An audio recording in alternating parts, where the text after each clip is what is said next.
So Colin, what a refreshing and awesome spy film. I absolutely loved it, and I didn't know what to expect when I went in, so I really enjoyed it. What was it like for you kind of playing this action man? In your 50s, you're obviously an older action man, and you did it brilliantly. What was that like? Well, when you're doing it, it all hangs on whether you pull it off or not, you know, so I've been living with it for a long time, because when I met Matthew Vaughn, it was about a year before we started shooting.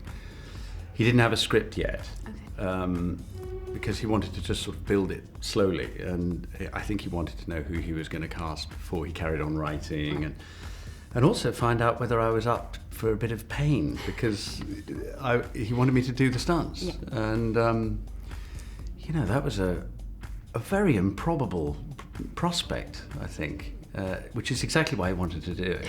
You know, he said, I want to find the person who, to look at him, you would never imagine it. And so that's me, obviously. And also everything I've been associated with, I think he wanted to do it with that self-awareness that, you know, we all know that this guy's got a different sort of history. And so was I up for this, for working with him and doing this kind of film, but was I up for doing the training that would be required? And it was partly, I think, if you're going to cast somebody who's unlikely, and it also because of the comic and the comic having a following, there'd be a lot of skepticism, and you know, whether we're ever going to buy this actor doing this, we don't associate him with it. And if you are just going to cheat and use stuntmen for everything, then it's probably it's harder to sell it that way, I think. So you did all your own stunts? Yes, I mean, effectively. I mean, I said that to somebody and I got greeted with the look of almost disappointed, you know, just such disappointment that I would tell such a flagrant lie. The double had to do one or two things, because you're not allowed. There were things involving rigs and whatever, but no, I've looked for the bits that weren't me, and I can't find any.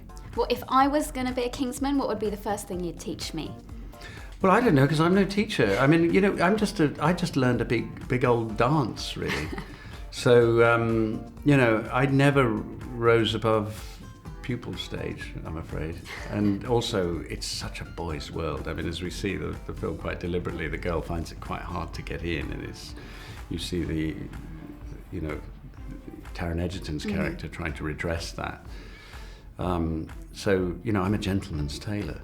And so all I learned was about cufflinks and You had some pretty awesome action scenes as well.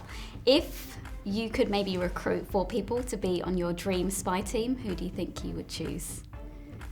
Well, I'd probably want to go and get some spies, you know. Real spies. You know, or any of the guys that I worked with. I mean, it's amazing to me how the degree to which the stunt team, or rather the choreography team, are going to go so unsung in all of this. But any of those guys, if I was in a threatening situation, Bradley Allen, you know, who was in charge of the team, or Rick English, or my trainer Ed. I mean, Taekwondo, Thai boxing, Kung Fu, you know, Olympic gymnasts.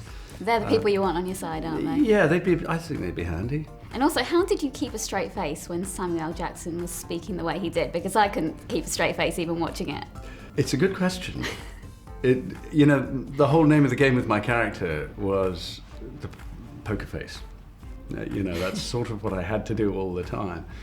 And at times, that was as much of an athletic feat as doing the stunts, really. Well, it was a great film. I really enjoyed it. I hope everyone else does. I hope it does well. Thank you.